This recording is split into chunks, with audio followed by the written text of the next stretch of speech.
Honorable Teacher Shakyamuni Buddha. Honorable Teacher Shakyamuni Buddha. Honorable Teacher Shakyamuni Buddha. This extraordinary and profound teaching is hard to encounter over eons of time. Now that I found it and am beginning to practice, may I understand its true meaning as intended by the Buddha. As you recite either loudly or in your mind, do not analyze anything, because this focus allows the afflictive mind to rest and the wisdom mind to arise. So Master Dennis, this may be the most important thing I do this year or this decade. And if you connect to it, and if you actually become accomplished, this may be like the most important event or the beginning of something for Germany or for Europe. I know it sounds really crazy, really far-fetched, but I'm beginning to share with you for real. This is in earnest. Sounds kind of crazy, but in time, if you connect to it, you will see. All right. Now, I'm going to the Infinite Life Sutra, page 1. Yeah. The Infinite Life Sutra is where Shakyamuni Buddha was describing the infinite life that the beings have in the Western Pure Land, the land of infinite bliss, because that world does not have duality. Everything, there's no temptation, no chances for a person to commit evil. That's why it's called the Pure Land. It is purely good. Progress there is very slow, but it's guaranteed. There's no way to regress or to fall back. And when the Buddha teaches, he doesn't say this is what a subject is. He teaches, and after he passed away, he taught to 300 assemblies. After he passed away, his cousin Ananda, and his other disciples got together and wrote down what the Buddha taught, which is referred to as the sutra. And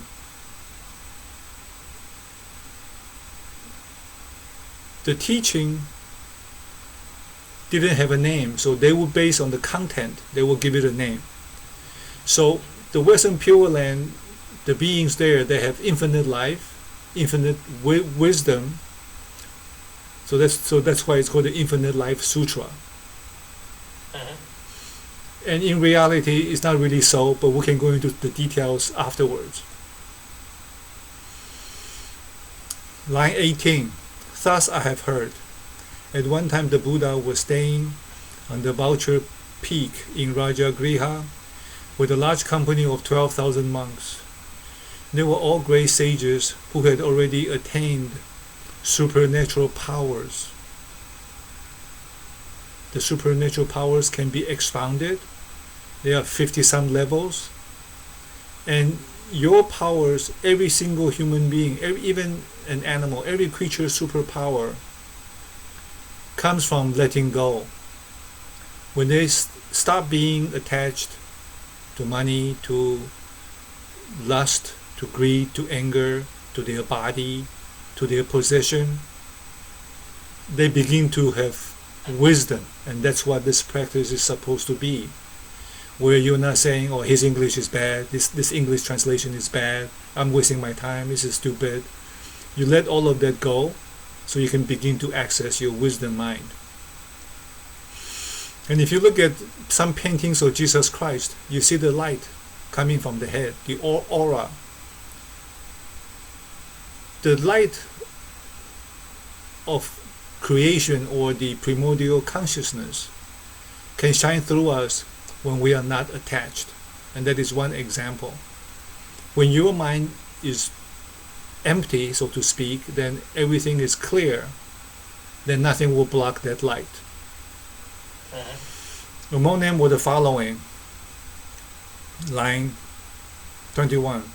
The Venerable Ajnata Kaudinya, the Venerable Ashvaji, the Venerable Vaspa, the Venerable Mahanama, the Venerable Bhadrajit, the Venerable Vimala, the Venerable Yashodeva, the Venerable Subahu, the Venerable Purnaka, the Venerable Gavampati, the Venerable Uruvilva Kashyapa, the Venerable Gaya Kashyapa, the Venerable Nadi Kashyapa, the Venerable Maha Kashyapa, the Venerable Shariputra, the Venerable Maha Audaugalayana, the Venerable Kapihina, the Venerable Maha Kaushliya, the Venerable Maha Katyana, the Venerable Maha Kunda, the Venerable Purna Maitrayani Putra, the Venerable Aniruddha, the Venerable Revata, the Venerable Kimpila, the Venerable Amoga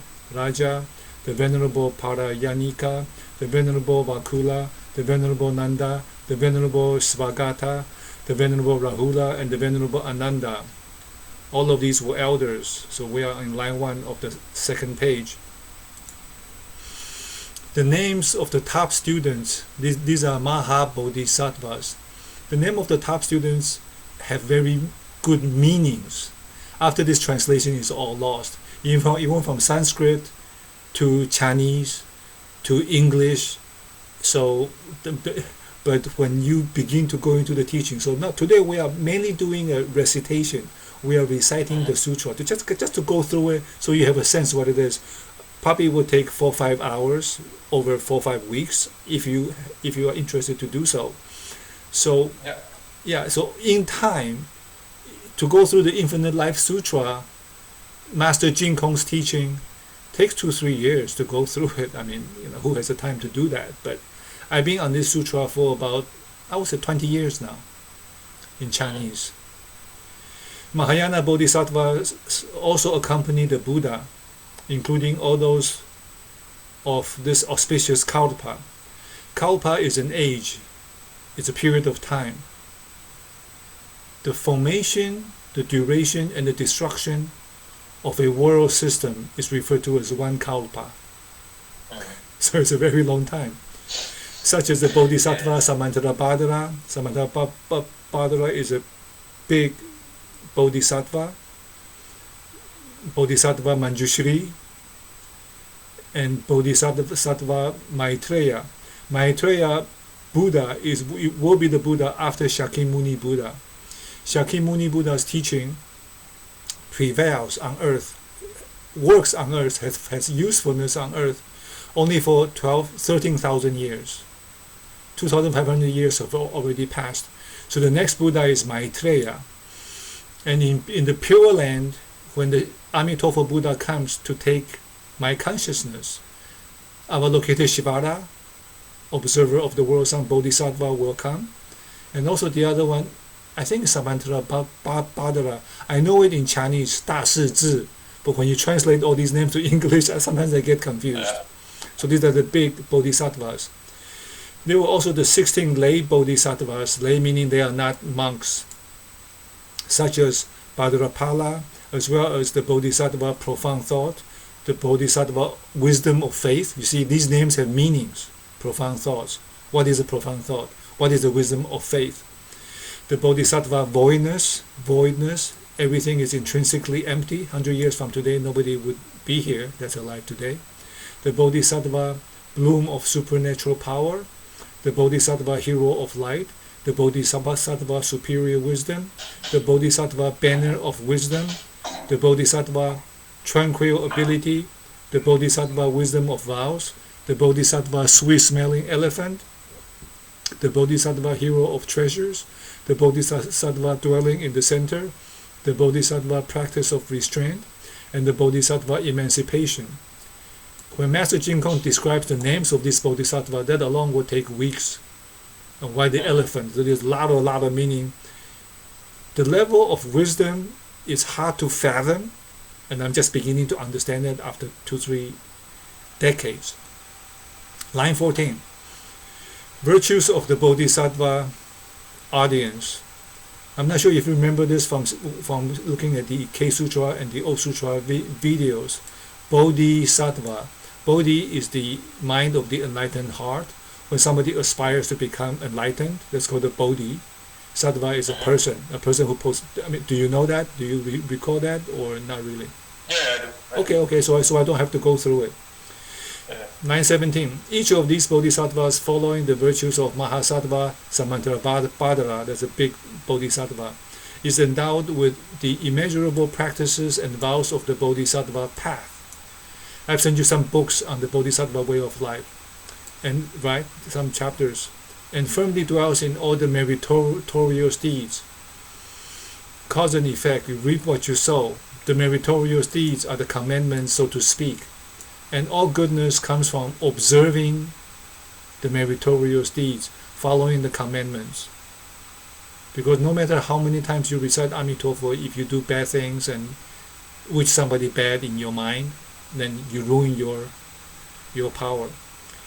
He freely travels in all the 10 quarters and employs skillful means of emancipation. He enters the treasury of the Dharma of the Buddhas and reaches the other shore. Throughout the innumerable worlds he attains enlightenment.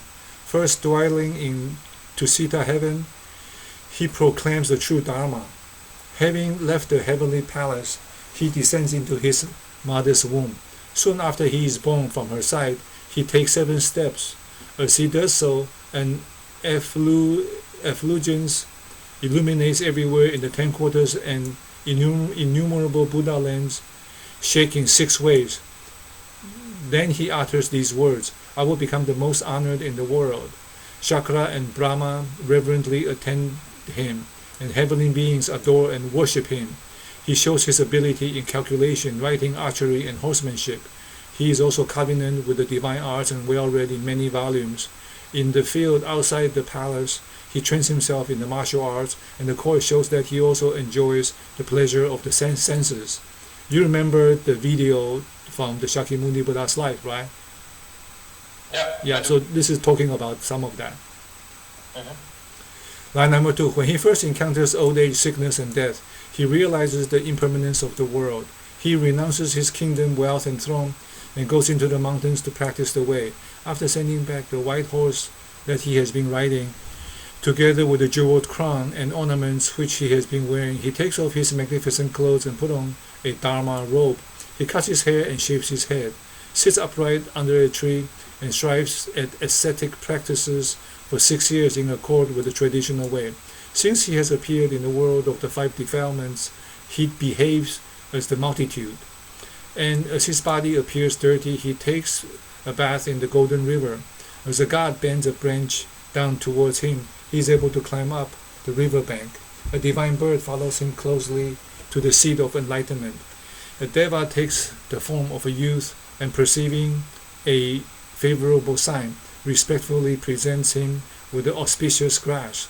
The bodhisattva compassionately accepts it, spreads it under the bodhi tree, and sits upon it with his legs crossed. He emits a great flood of light to inform Mara of this.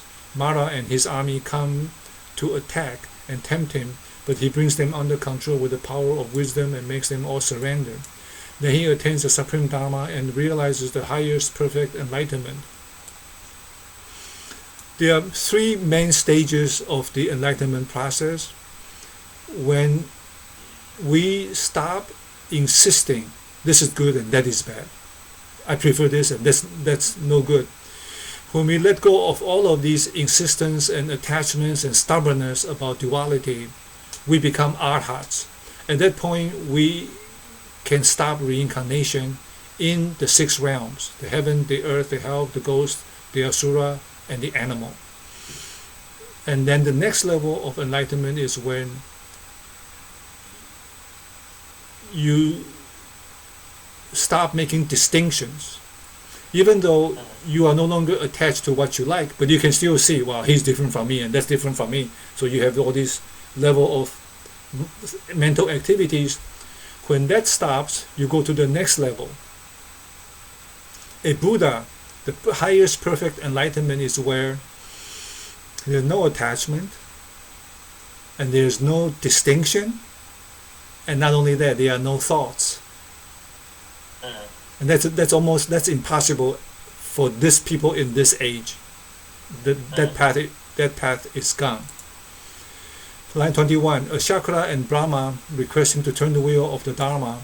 The Buddha visits various places and preaches the Dharma in his thunderous voice. He beats the Dharma drum, blows the Dharma conch, brandishes the Dharma sword, hoists the Dharma banner, rolls the Dharma thunder, hurls the Dharma lightning, brings the Dharma rain, and bestows the Dharma gift. At all times he awakens the world with the sound of the Dharma. His light illuminates countless Buddha lands, causing the entire world to quake in 6 ways. It encompasses Mara's realm, shaking his palace, so that he and his host become frightened and surrender. The Bodhisattva tears asunder the net of evil, destroys the wrong view, removes afflictions, flushes the gutters of desire, protects the Dharma castle, opens the Dharma gate, washes off the grime of the passions, and reveals the pure white Dharma. He unifies everything in the Buddha Dharma and thus proclaims the right teaching. He enters the town to beg alms, line number 2. He accepts even rich food to enable the donors to accumulate merit, and also to show that he is a field of virtue. Wishing to expound the Dharma, he smiles and so cures the 3 pains with various Dharma medicine. He teaches that the aspiration for enlightenment has immeasurable merit, and by giving predictions to bodhisattvas, he enables them to attain Buddhahood. He demonstrates that he passes into nirvana, but endlessly brings sentient beings to emancipation. In removing their defilements, planting various roots of virtue, and attaining excellent merit, he displays wonderful and inconceivable works. Furthermore, each of the bodhisattvas in the assembly is able to visit various Buddha lands and expound teachings of the way. His manner of practice is pure and undefiled. Just as a magician with his perfect skill can create at will various illusions, including images of a man or woman at will, so the bodhisattva, having thoroughly learned all the methods of emancipation and attained serene awareness of reality, can freely teach and transform beings. He manifests himself everywhere in innumerable Buddha lands, performing acts of compassion for sentient beings tirelessly and with diligence. He has thus obtained complete mastery of such methods of emancipation. He is thoroughly conversant with the essentials of the sutras for bodhisattvas, and as his fame spreads everywhere, he guides sentient beings throughout the 10 quarters. All Buddhas remember him and give him their protection. He has already dwelt in all the Buddha abodes and performed all the deeds of the great sage.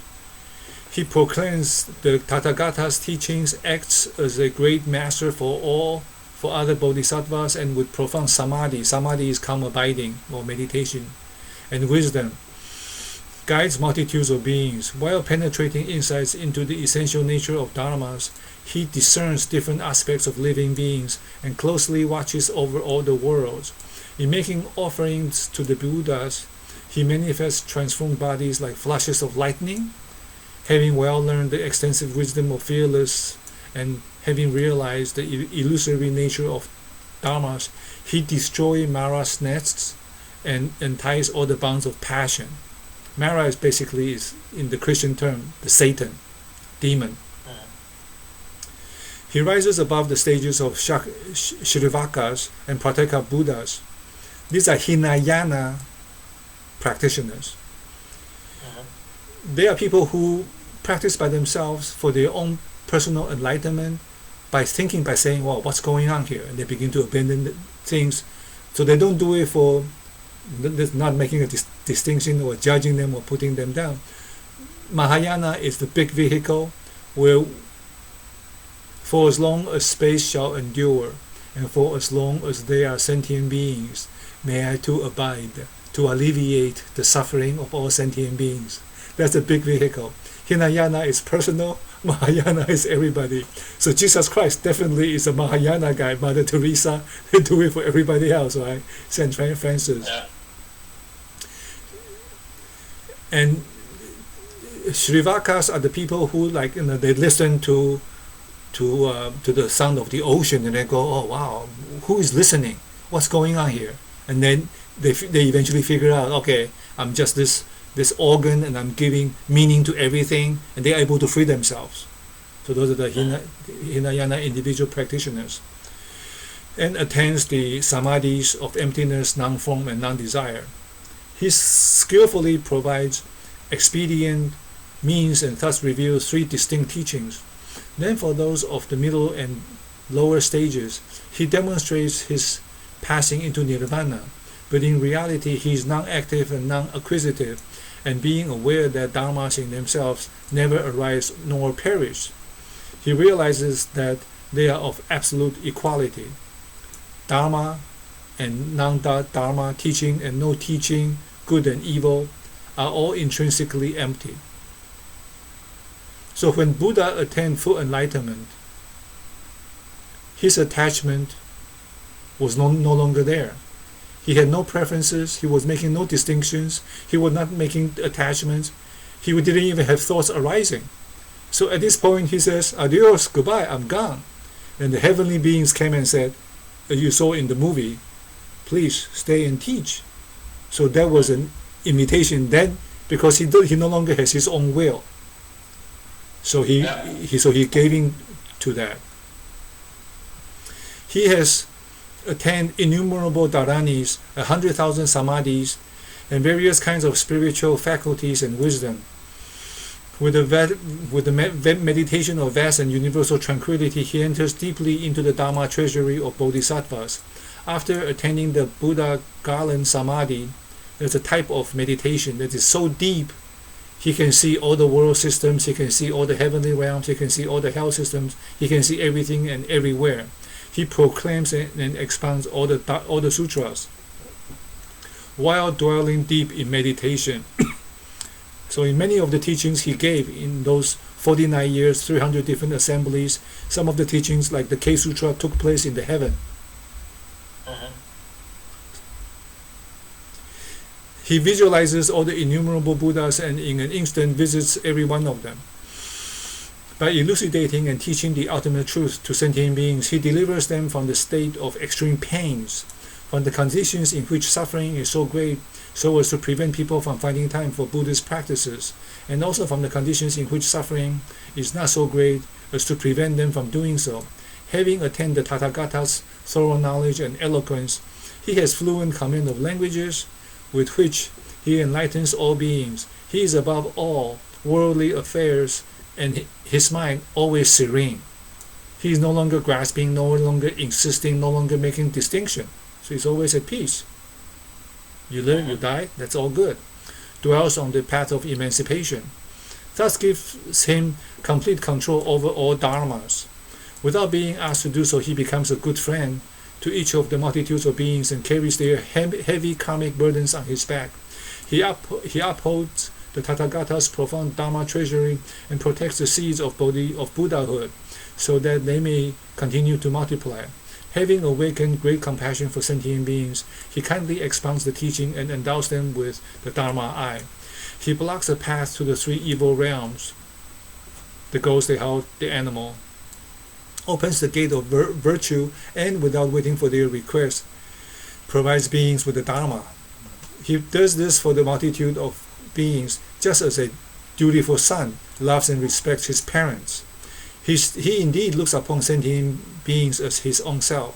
With such roots of virtue, all the bodhisattvas in the assembly had reached the shore of emancipation. They had acquired the Buddha's immeasurable merit and attained the sacred, pure, and inconceivable wisdom. Innumerable bodhisattvas, mahasattvas, such as these assembled there all at once. Glorious features of the Buddha. At that time, all the senses of the world honored one radiated joy. His entire body appeared serene and glorious, and his august countenance looked most majestic. Having perceived the Buddha's holy intention, the Venerable Ananda, this is the guy who says, "Thus I have heard, once I have heard," that's the cousin, rose from his seat. So basically, Ananda is describing this whole event. So this is the guy. From his seat, bared his right shoulder, prostrated himself, and joining his palms in reverence, said to the Buddha, "World honored one, today all your senses are radiant with joy, your body is serene and glorious. and your august countenance is as majestic as a clear mirror, whose brightness radiates outward and inward. The magnificence of your dignified appearance is unsurpassed and beyond measure. I have never seen you look so superb and majestic as today. With respect, great sage, this thought has occurred to me today. The world-honored one dwells in the rare and marvelous Dharma. Today, the world hero dwells in the Buddha's abode. Today, the world eye concentrates on the performance of the leader's duty. Today, the world valiant one dwells in the supreme Bodhi. Today, the one most honored in heaven realizes the Tathagata's virtue. The Buddhas of the past, present, and future contemplate each other. How can this present Buddha not contemplate all the other Buddhas? For what reason does his countenance look so majestic and brilliant? Line 25. Then the world-honored one said to Ananda, "Tell me, Ananda, whether some god urged you to put this question to the Buddha, or whether you asked about his glorious countenance from your own wise observation." Ananda replied to the Buddha, "No god came to prompt me. I asked you about this matter on my own accord." The Buddha said, "Well said, Ananda. I'm very pleased with your question. You have shown profound wisdom and subtle insight in asking me this wise question out of compassion for sentient beings. As the Tathagata, I regard beings of the three worlds with boundless, great compassion. The world of form, the world of no form, and the world of no desire. I think those are the three worlds. The reason for my appearance in the world is to reveal teachings of the way and save multitudes of beings by endowing them with true benefits. Even in countless millions of kalpas, it is difficult to come upon and meet a Tathagata. It is as difficult as seeing an Undumbara flower, which blooms very rarely. Your question is of great benefit and will enlighten all heavenly and human beings. Ananda, you should realize that the Tathagata's perfectly enlightened wisdom is unfathomable, capable of leading innumerable beings to emancipation, and that his penetrating insight cannot be obstructed. With just one meal, he is able to live for 100,000 kotis of kalpas, or an incalculable and immeasurable length of time, or beyond. Even after that lapse of time, his senses will still be radiant with joy and show no signs of deterioration. His appearance will not change, and his august countenance will look just the same. The reason for this is that the Tathagata's meditation and wisdom are perfect and boundless, that he has attained unrestricted power over all dharmas. Ananda, listen carefully. I shall now expound the Dharma. Ananda replied, "Yes, I will. With joy in my heart, I wish to hear the Dharma." Line 21, 53 past Buddhas. The Buddha said to Ananda, "In the distant past, innumerable, incalculable, and inconceivable kalpas ago, a Tathagata named Dipankara appeared in the world. Having taught and freed innumerable beings and led them all along the path of enlightenment, he passed into Nirvana. Next appeared a Tathagata named Far-Reaching Light. After him came Moonlight, then Sandalwood Incense, King of Beautiful Mountains, Crown of Mount Sumeru, Brilliant like Mount Sumeru, Color of the Moon, Right Collection, Free of Defilement, Non-Attachment, Dragon Diva, Nocturnal Light, Peaceful and Brilliant Peak, Immovable Ground, Exquisite Beryl Flower, Golden Beryl Luster, Gold Treasury, Flaming Light, Fury Origin, Earth Shaking, Image of the Moon, Sound of the Sun, Flower of Freedom, Glorious Light, Miraculous Power, on the Ocean of Enlightenment, Water, Light, Great Fragrance, Free of Dust and Defilement, Abandoning Enmity, Flame of Jewels, Beautiful Peak, Heroic Stance, Merit Possessing Wisdom, Outshining the Sun and the Moon, Beryl Light of the Sun and the Moon, Supreme Beryl Light, Highest Peak, Flower of Enlightenment, Brightness of the Moon, Sunlight, King of the Colors of Flowers, Moonlight on the Water, Dispelling Darkness of Ignorance, Practice of Removing Hindrance, Pure Faith, Storage of Good, Majestic Glory, Wisdom of the Dharma, Call of the Phoenix, Roar of the Lion, Voice of the Dragon, and Dwelling in the World. All these Buddhas have already passed into Nirvana. Line 13, Lokeshvara, Buddha, and Dhammakara. Line 16, then appeared the Buddha named Lokeshvara, the Tathagata Arhat, perfectly enlightened one, possessed of wisdom and practice, perfected one, knower of the world, unsurpassed one, tamer of men, master of gods and men, Buddha and world-honored one.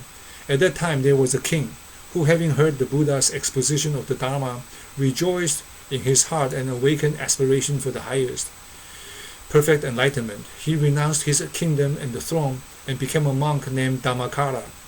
Having superior intelligence, courage, and wisdom, he distinguished himself in the world. He went to see the Tathagata Lokeshvara, knelt down at his feet, walked around him 3 times, keeping him always on his right, prostrated on the ground, and putting his palms together in worship, praising the Buddha with these verses. Sambutsuge, verse praising the Buddha. Line 31. The shining face of the Buddha is glorious. Boundless is his magnificence. Radiant splendor such as his is beyond all comparison. The sun, the moon, and the many jewel, though shining with dazzling brightness, are completely dimmed and obscured, as if they were a pile of ink sticks. 2. The countenance of the Tathagata is beyond compare in the whole world. The great voice of the Enlightened One resounds throughout the 10 regions. His morality, learning, endeavor, absorption in meditation, wisdom, and magnificent virtues have no equal. They are wonderful and unsurpassed. 3. He meditates deeply and indirectly on the oceanic Dharma of all the Buddhas.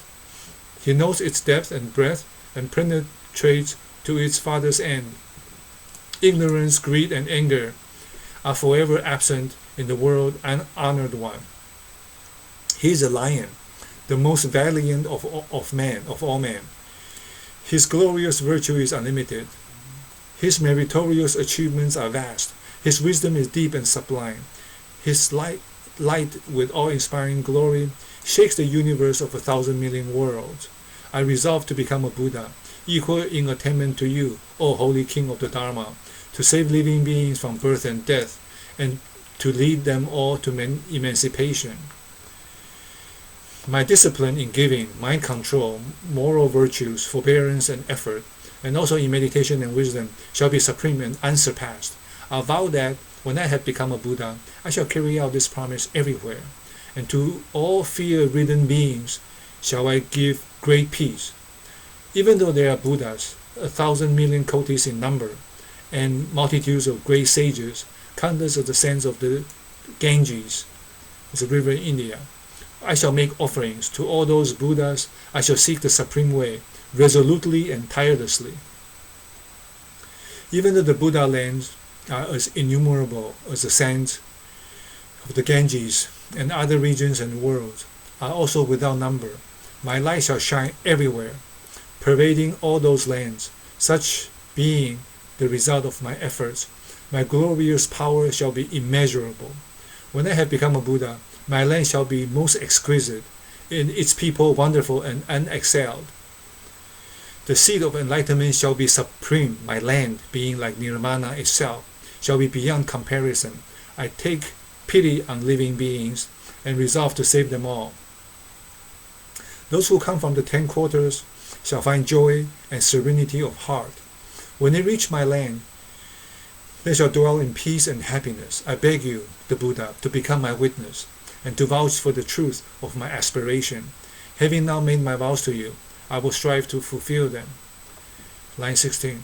The world-honored ones in the 10 quarters have unimpeded wisdom. I call upon those honored ones to bear witness to my intention. Even though I must remain in a state of extreme pain, I will diligently practice, enduring all hardships with tireless vigor. Dhammakara's resolution to become a Buddha. Eventually he became Amitabha Buddha. Dhammakara was the name of the monk. This is how he started. Line 27. The Buddha said to Ananda, having spoken these verses, the bhikkhus, Dhammakara said to Buddha Lokeshvara respectfully, World-honored one, I announce that I have awakened aspiration for the highest perfect enlightenment. I beseech you to explain the Dharma to me fully so that I can perform practices for the establishment of a pure Buddha land adorned with infinite excellent qualities. So please teach me how to attain enlightenment quickly and to remove the roots of afflictions of birth and death for all. The Buddha said to Ananda, at that time, the Buddha Lokeshvara replied to Bhikkhus Dhammakara, bhikkhus means monk, you yourself should know by what practice you can establish a glorious Buddha land. The bhikkhu said to Buddha, that is far too vast and deep for my comprehension. I sincerely beseech you, world honored one, to explain in detail in practices by which Buddhas Tathagatas establish their pure land. After I hear that, I wish to practice as instructed and so fulfill my aspirations. At that time, the Buddha Lokeshvara recognized that the Bhikkhus Dhammakara's noble and high aspirations and taught him as follows. If, for example, one keeps on bailing water out of a great ocean with a pint measure, say with a bucket, one will be able to reach the bottom after many kalpas and then obtain rare treasures. Likewise, if one sincerely, diligently, and unceasingly seeks the way, one will be able to reach one's destination. What vow is there which cannot be fulfilled? Then the Buddha Lokeshvara explained in detail the greater and lesser aspects of 210 kotis of Buddha lands, together with the good and evil natures of heavenly and human beings living there. He revealed them all to the bhikkhus just as he had requested. Then the bhikkhus, having heard the Buddha's exposition of the glorious Pure Land, and also having seen all of them, resolved upon his supreme unsurpassed vows. His mind being serene and his aspirations free of attachment, he was unexcelled throughout the world. For 5 full kalpas he contemplated the vows and then chose the pure practices for the establishment of his Buddha land. Ananda asked the Buddha, how long was the lifespan of beings in the land of the Buddha Lokeshvara? The Buddha replied, the length of life of that Buddha was 42 kalpas. He continued, after that, Dhammakara Bodhisattva adopted the pure practices which had led to the establishment of the excellent lands of 210 kotis of Buddhas. When he had finished this task, he went to the Buddha, knelt down at his feet, walked around him 3 times, joined his palms in worship, and sat down. He then said to the Buddha, I have adopted the pure practices for the establishment of a glorious Buddha land. The Buddha said to him, you should proclaim this. Know that now is the right time. Encourage and delight the entire assembly. Hearing this, other bodhisattvas will practice this dharma and so fulfill their innumerable great vows. The bhiksu replied, I beg you to grant me your attention. Now I will fully proclaim my vows. The 48 vows. This is the core of the Infinite Life Sutra, the 48 vows, line 12. 1. If, when I attain Buddhahood, there should be in my land, if when I attain Buddhahood, there should be in my land a hell, a realm of hungry spirits, and a realm of animals, may I not attain perfect enlightenment. So his land is the pure land, no 3 lower realms, no ghost hell and animal realms. 2. If when I attain Buddhahood, humans and devas in my land should after death fall again into the 3 evil realms, may I not attain perfect enlightenment. So all sentient beings born in his pure land will never come into the 3 evil realms again. If when I attain Buddhahood, humans and devas in my land should not all be the color of pure gold, may I not attain perfect Buddhahood. 4. If when I attain Buddhahood, humans and devas in my land should not all be of one appearance, and should there be any difference in beauty, may I not attain perfect enlightenment. 5. If when I attain Buddhahood, humans and devas in my land should not remember all their previous lives, not knowing even the events which occurred during the previous past 100,000 kotis of nayotas of kalpas, may I not attain perfect enlightenment. If when I attain Buddhahood, humans and devas in my land should not possess the divine eye of seeing even 100,000 kotis of nautiyas of Buddha lands, may I not attain perfect enlightenment. If when I attain Buddhahood, humans and devas in my land should not possess the divine ear of hearing the teachings of at least 100,000 kotis of nayutas of Buddhas and should not remember all of them, may I not attain perfect enlightenment. 8. If when I attain Buddhahood, humans and devas in my land should not possess the faculty of knowing the thoughts of others, at least those of all sentient beings living in 100,000 kotis of nayutas of Buddha lands, may I not attain perfect enlightenment. So Master Dennis, Dhammapada monk is talking about when he established this Pure Land, he has 48 vows, and these 8 vows that we have read so far is that these are the supernatural powers of the sentient beings reborn in the Pure Land. So the moment a consciousness touches down in Pure Land, the moment it gets there, in the lotus flower, which is taken from the pond in the Pure Land, the consciousness, once it's released in the Pure Land, it's already at the very high level of a bodhisattva. So these abilities that being described are from that level of non-regression, very high level. Okay. Number 9. If when I attain Buddhahood, humans and devas in my land should not possess the supernatural power of traveling everywhere in one instant, even beyond the 100,000 kotis of nayutas of Buddha lands, may I not attain perfect enlightenment. Number 10. If when I attain Buddhahood, human beings and devas in my land should give rise to thoughts of self-attachment, may I not attain perfect enlightenment. If when I attain Buddhahood, humans and devas in my land should not dwell in the definitely assured state and unfeelingly reach nirvana, may I not attain perfect enlightenment. Number 12. If when I attain Buddhahood, my life should be limited, unable to illuminate at least 100,000 kotis of nayutas of Buddha lands, may I not attain perfect Buddhahood, perfect enlightenment. 13. If when I attain Buddhahood, my lifespan should be limited, even to the extent of 100,000 kotis of nayutas of kalpas, may I not attain perfect enlightenment. Number 14. If when I attain Buddhahood, the number of the Shirvakas in my land could be known, even if all the beings and Pateka Buddhas living in this universe of 1,000 million worlds should count them during 100,000 kalpas, may I not attain perfect enlightenment. If, when I attain Buddhahood, humans and devas in my land should have limited lifespans, except when they wish to shorten them in accordance with their own original vows, may I not attain perfect enlightenment. If, when I attain Buddhahood, humans and devas in my land should even hear of any wrongdoing, may I not attain perfect enlightenment.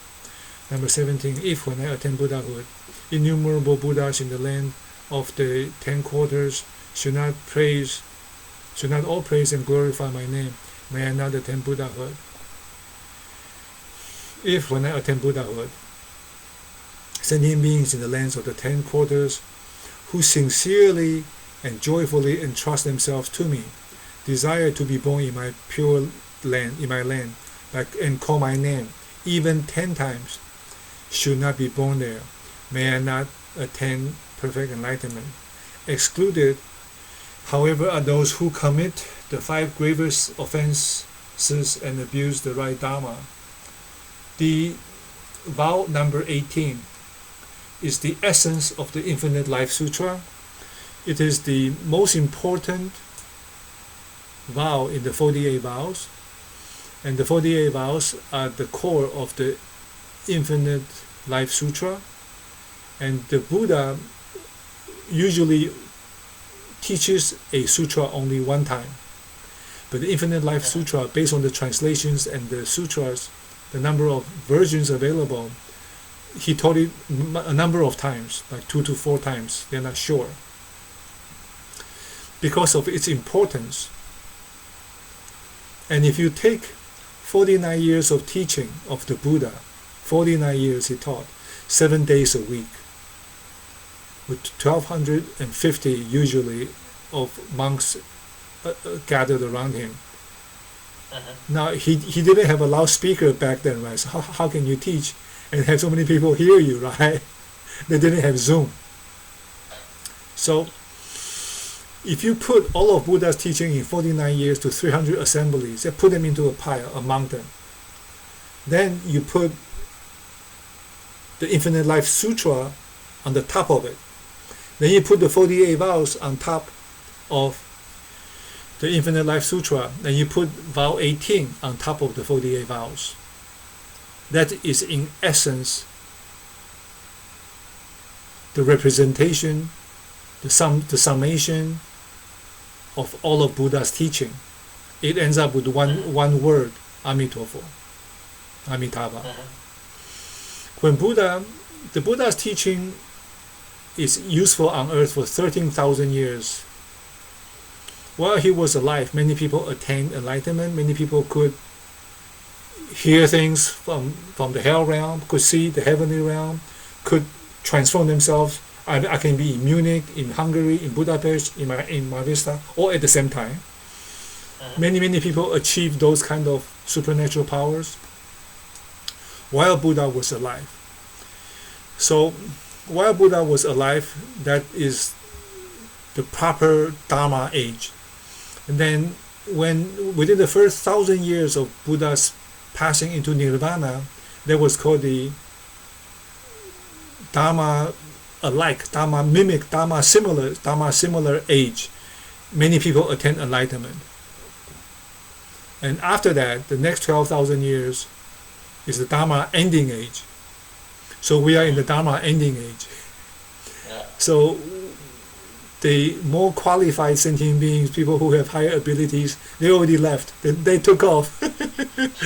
so we are here. We are the leftover. We are the leftovers because of our own abilities, right? Because I choke on my own vomit. I'm angry about something that happened 40 years ago, 25 years ago. Somebody said something I misunderstood, and I cannot sleep because I'm so angry. It's my own doing. So in this Dharma ending age, a lot of the other practices are no longer available to us. I mean, they're available, but we cannot do it. One of the practices by the Bodhisattvas is called the canoe samadhi, something like that.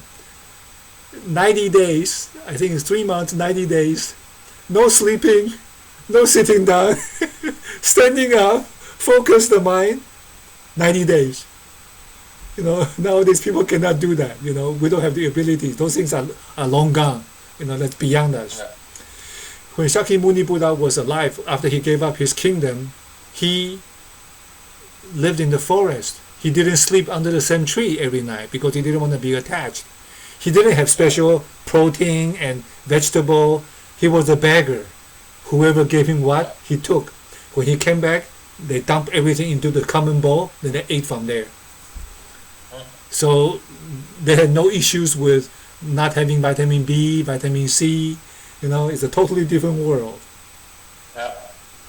So vow 18 is very important. I can go another 20 minutes so we can cover maybe 1/4, and then we can do 3 more nights if you like, or you want to stop now, you want to continue? This way, yeah. Just to tell you before, maybe Kiara gets up and they'll enter the kitchen. Yeah, how much longer? 20 minutes? How much more should I go? I think 20 minutes. 20 minutes, okay. We'll end by 10:20. So she will sleep again, but all right. 20 minutes are fine. Vow 19. Wakes up in around 20 minutes, 30 minutes. Yeah. Vow 19. If, when I attain Buddhahood, sentient beings in the lands of the 10 quarters who awaken aspiration for enlightenment, do various meritorious deeds, and sincerely desire to be born in my pure land, should not at their death see me appear before them surrounded by a multitude of sages, may I not attain enlightenment.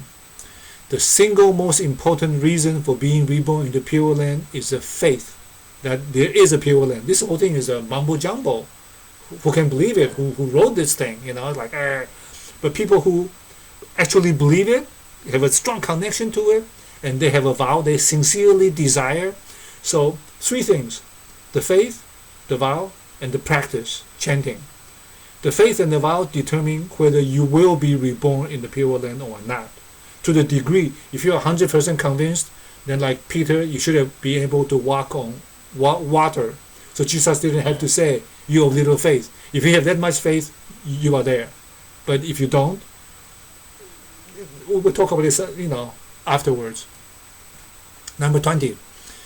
If, when I attain Buddhahood, sentient beings in the lands of the 10 quarters, who, having heard my name, concentrate their thoughts on my land, plant roots of virtue, and sincerely transfer their merits towards my land with a desire to be born there, should not eventually fulfill their aspiration, may I not attain perfect enlightenment.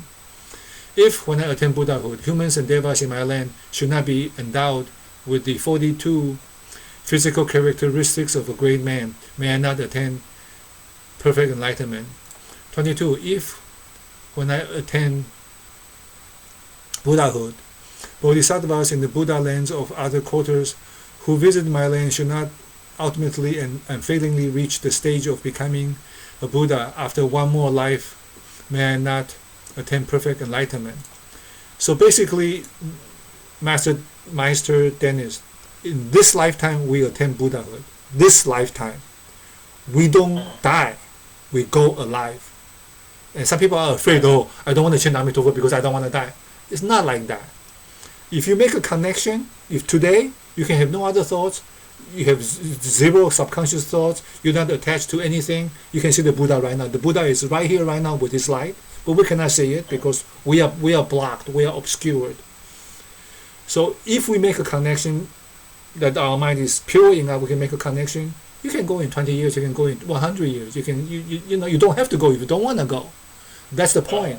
But the danger is, chances are you cannot make a connection, because Vow 18 says the last 10 thoughts, or even just the last one thought.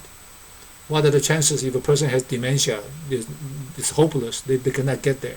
The mind is not there. Yeah. Slide 22. Except are those who wish to teach and guide sentient beings in accordance to their original vows. For they wear the armor of great vows, accumulate merits, deliver all beings from birth and death, visit Buddha lands to perform the Bodhisattva practices, make offerings to Buddhas, Tathagatas throughout the 10 quarters, enlighten uncountable sentient beings as numerous as the sands of the river Ganges, and establish them in the highest perfect enlightenment. Such bodhisattvas transcend the course of practice of ordinary bodhisattvas, manifest the practices of all the bodhisattva stages, and cultivates the virtues of Samantabhadra. If, when I attain Buddhahood, bodhisattvas in my land, in order to make offerings to Buddhas through my transcendent power, should not be able to reach immeasurable and innumerable kotis of nayutas of Buddha lands in as short a time as it takes to eat a meal, may I not attain perfect enlightenment. If, when I attain Buddhahood, bodhisattvas in my land should not be able, as they wish, to perform meritorious acts of worshipping the Buddhas with the offerings of their choice, may I not attain perfect enlightenment. If, when I attain Buddhahood, bodhisattvas in my land should not be able to expound the Dharma with the all-knowing wisdom, may I not attain perfect enlightenment. If, when I attain Buddhahood, there should be any bodhisattvas in my land not endowed with the body of a Vajra god Narayana, may I not attain perfect enlightenment. 27. If, when I attain Buddhahood, sentient beings should be able, even with the divine eye, to distinguish by name or calculate by number all the myriads of manifestations provided for the humans and devas in my land, which are glorious and resplendent and have exquisite details beyond description, may I not attain perfect enlightenment. If, when I attain Buddhahood, bodhisattvas in my land, even those with little store of merit, should not be able to see the Bodhi tree, which has countless colors and is 4 million miles in height, may I not attain perfect enlightenment. 29. If, when I attain Buddhahood, the wisdom and eloquence of bodhisattvas in my land should be limited, may I not attain perfect enlightenment. Number 31. If, when I attain Buddhahood, my land should not be resplendent, revealing in its light all the immeasurable, innumerable, and inconceivable Buddha lands, like images reflected in a clear mirror, may I not attain perfect enlightenment. 32. If when I attain Buddhahood, all the myriads of manifestations in my land, from the ground to the sky, such as palaces, pavilions, ponds, streams, and trees, should not be composed of both countless treasures which surpass in supreme excellence anything in the worlds of humans and devas, and of hundreds thousand kinds of aromatic wood, whose fragrance pervades all the worlds of the 10 quarters, causing all bodhisattvas to sense it, to perform Bodhist practices, then may I not attain perfect enlightenment. 33. If when I attain Buddhahood, sentient beings in immeasurable and inconceivable Buddha lands of the 10 quarters who have been touched by my light should not feel peace and happiness in their bodies and minds surpassing those of humans and devas, may I not attain perfect enlightenment. 34. If when I attain Buddhahood, sentient beings of the immeasurable and inconceivable Buddha lands of the 10 quarters who have heard my name should not gain the Bodhisattva's insight into the non-arising of all dharmas and should not acquire various profound dharanis, may I not attain perfect enlightenment. 35. If when I attain Buddhahood, women in immeasurable, inconceivable Buddha lands of the 10 quarters who, having heard my name, rejoice in faith, awaken aspiration for enlightenment, and wish to renounce womanhood, should after death be reborn again as women, may I not attain perfect enlightenment. If, when I attain Buddhahood, bodhisattvas in the immeasurable and inconceivable Buddha lands of the 10 quarters who have heard my name should not, after the end of their lives, always perform sacred practices until they reach Buddhahood, may I not attain perfect enlightenment. If, when I attain Buddhahood, humans and devas in the immeasurable and inconceivable Buddha lands of the 10 quarters who, having heard my name, prostrate themselves to the ground to revere and worship me, rejoice in faith, and perform bodhisattva practices, should not be respected by all devas and people of the world, may I not attain perfect enlightenment. 38. If when I attain Buddhahood, humans and devas in my land should not obtain clothing as soon as desire arises in their minds, and if the fine robes are prescribed and praised by the Buddha should not be spontaneously provided for them to wear, and if these clothes should need sewing, bleaching, dyeing, or washing, may I not attain perfect enlightenment. There is no duality. There is no new and old and fading, no such thing. The Pure Land has no duality. If, when I attain Buddhahood, humans and devas in my land should not enjoy happiness and pleasure comparable to that of a monk who has exhausted all the passions, may I not attain perfect enlightenment. 40. If, when I attain Buddhahood, the bodhisattvas in my land who wish to see the immeasurable glorious Buddha lands of the 10 quarters should not be able to view all of them reflected in the jewel trees, just as one sees one's face reflected in a clear mirror, may I not attain perfect enlightenment.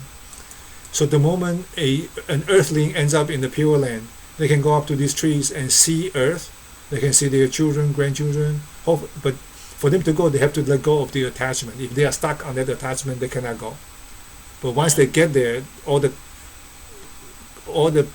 previous karmic connections from different world systems in different lifetimes, for eons of kalpas of infinite amount of time, the person will be able to know all of them and to be able to visit all of them at the same time.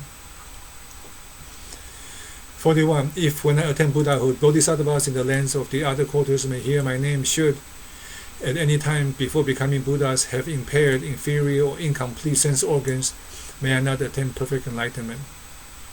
42. When I attain Buddhahood, bodhisattvas in the lands of other quarters who hear my name should not all attain the samadhi called pure emancipation, and while dwelling therein, without losing concentration, should not be able to make offerings in one instant to immeasurable and inconceivable Buddhas, world-honored ones, may I not attain perfect enlightenment. 43. If, when I attain Buddhahood, bodhisattvas in the lands of the other quarters who hear my name should not be reborn into noble families after their death, may I not attain perfect enlightenment.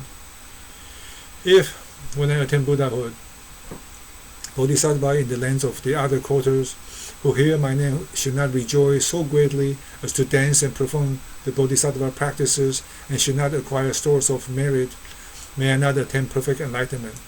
So he's talking about earthlings, for example, on earth, when I hear Amitofo and I understand this situation, I begin to practice meritorious deeds. I begin to abide by the commands. And this is what he's saying. 45. If when I attain Buddhahood, bodhisattvas in the lands of the other quarters who hear my name should not all attain the samadhi called universal equality, and while dwelling therein should not always be able to see all the immeasurable and inconceivable Tathagata, until those bodhisattvas too become Buddhas, may I not attain perfect enlightenment. 46. If, when I attain Buddhahood, bodhisattvas in my land should not be able to hear spontaneously whatever teachings they may wish, may I not attain perfect enlightenment. 47. If, when I attain Buddhahood, bodhisattvas in the lands of the other quarters who hear my name should not instantly reach the stage of non-retrogression, may I not attain perfect enlightenment. If, when I attain Buddhahood, bodhisattvas in the lands of the other quarters who hear my name should not instantly gain the first, second, and third insights into the nature of dharmas and firmly abide in the truth realized by all the Buddhas, may I not attain perfect enlightenment. Jusegi versus confirming the vows. You want to go 10 more minutes or you want to stop here? If it's fine for you, we can go 10 more minutes. Line 16. The Buddha said to Ananda, the Bhikkhus Dhammakara, having thus proclaimed those vows, spoke the following verses. 1. I have made vows, unrivaled in all the world. I will certainly reach the unsurpassed way. If these vows should not be fulfilled, may I not attain perfect enlightenment. 2. If I should not become a great benefactor in lives to come for immeasurable kalpas, to save the poor and the afflicted everywhere, may I not attain perfect enlightenment. When I attain Buddhahood, my name shall be heard throughout the 10 quarters. Should there be any place where it is not heard, may I not attain perfect enlightenment. Number 4. Free of greed and with deep, perfect mindfulness and pure wisdom, I will perform the sacred practices. I will seek to attain the unsurpassed way and become the teacher of devas and humans. Number 5. With my divine power, I will display great light, illuminating the worlds without limit, and dispel the darkness of the 3 defilements. Thus, I will deliver all beings from misery. The 3 defilements are greed, anger, delusion. 3 poisons. Sickness comes from the 3 poisons. 6. Having obtained the eye of wisdom, I will remove the darkness of ignorance. I will block all the evil paths and open the gate to the good realms. 7. When merits and virtues are perfected, my majestic light shall radiate in the 10 quarters, outshining the sun and the moon, and surpassing the brilliance of the heavens. 8. I will open the Dharma store for the multitudes and endow them with all the treasures of merit. Being always among the multitudes, I will proclaim the Dharma with the lion's roar. 9. I will make offerings to all the Buddhas, thereby acquiring roots of virtue. When my vows are fulfilled and my wisdom perfected, I shall be the sovereign of the 3 worlds.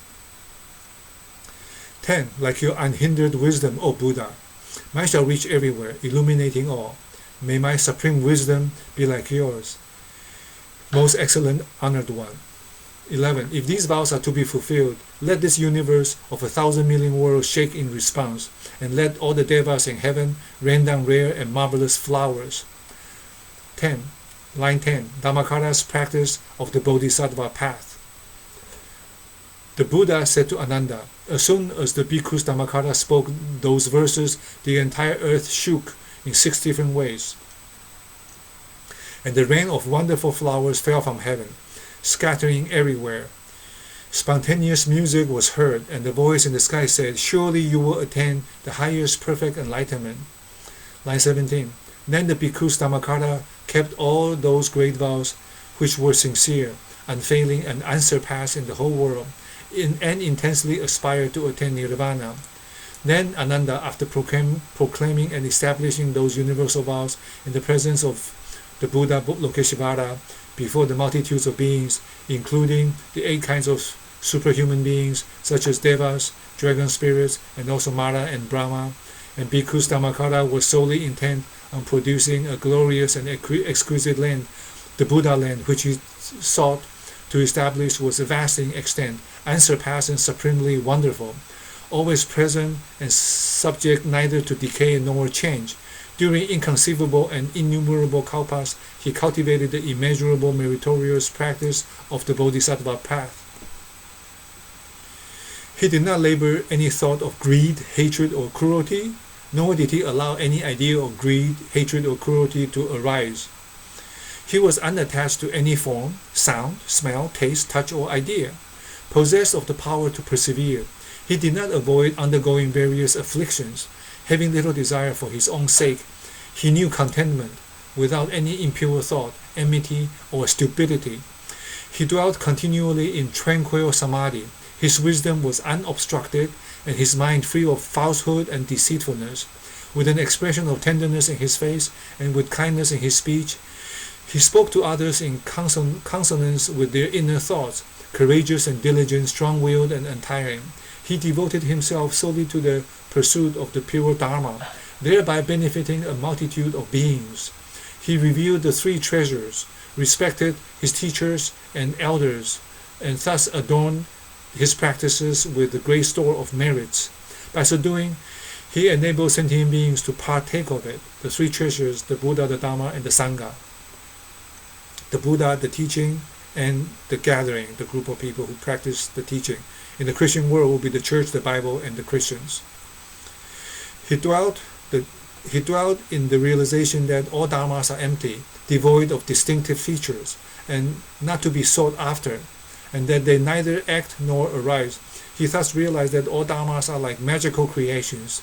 He avoided all wrong speech that will bring harm upon himself, or others, or both. He engaged in right speech that will bring benefit to himself or others, or both. He abandoned his kingdom and renounced the throne, leaving behind wealth and sensuous pleasures, practicing the 6 paramitas, the 6 perfections which were taught by the Shakyamuni Buddha for the Bodhisattva path. 6 paramitas: wisdom, generosity, compassion, charity, perseverance, meditation, and morality. I said 7, so 2 of them are the same. So these are the 6 paramitas. He taught others to do the same. During innumerable kalpas, he accumulated merits and amassed virtues. Wherever he was born, an immeasurable stock of treasure spontaneously appeared as he wished. He taught countless sentient beings and guided them on the path of the highest true enlightenment. He was reborn as a rich man, a lay devotee, a member of the highest caste or of the noble family, a Kshatriya.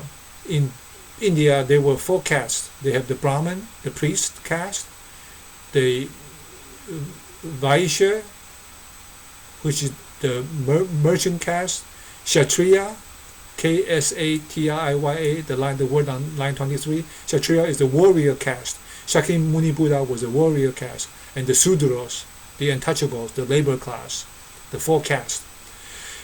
A wheel-turning monarch, line 24, a king of one of the 6 heavens in the world of desire, and even higher as a Brahma king. He revered and worshipped all Buddhas by making their 4 kinds of offerings to them. The merit he thus acquired was indescribably great. Fragrance issued from his mouth as from a blue lotus flower, and every pore of his body emitted the scent of sandalwood, which permeated innumerable worlds. His appearance was majestic, and his physical characteristics and marks were truly wonderful. From his hands, inexhaustible treasures, clothes, food and drink, rare and exquisite flowers and incense, silken canopies, banners, and other ornaments were produced. In such manifestations he was unrivaled among all heavenly and human beings. He thus attained the command of all dharmas. So we will stop at line number 5 of page 22, Dhammakara's attainment of Buddhahood. So next chance we have, we shall continue over there. And with that, let's go back to the sutra opening and closing. When we finished today, we didn't really do a straight recitation. When there were things which I thought you didn't know, I stopped and I gave you the definitions of those. Yeah. Okay. May the merit and virtues accrued from this work adorn the Buddha's Pure Land, repay the 4 kinds of kindness above, and relieve the sufferings of those in the 3 paths below. May all those who recite this sutra increase their unconditional love towards all living beings. May I dedicate my body that came to being due to karma, so that I too will be reborn in the Western Pure Land. And the operative practice is to recite Amitofo 1 to 10 times without counting them. The moment you wake up, whether you're walking, sleeping, walking, sitting, laying down, watching TV, driving, you will continuously remind yourself, I cannot do it, but I'm supposed to do it,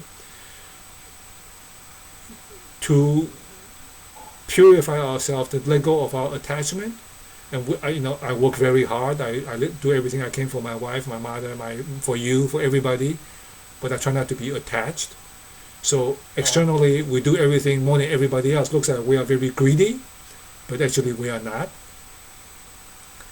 And the 4 kindness at the bottom of the page, the 4 kindness are parents, teachers, elders, and country, and all living beings. So parents is 1 kindness, teachers and elders, 2nd kindness, the country, and all living beings, all creatures. They make your clothes, they make your headset, they cut your hair, whatever. And the 3 paths are hell, animal, and ghost, the hungry ghost realm. So we dedicate the benefit of this practice to them. Thank you so much, Maestro Dennis. Anything you want to say before I turn off the recording? No, thank you very much. It was really interesting.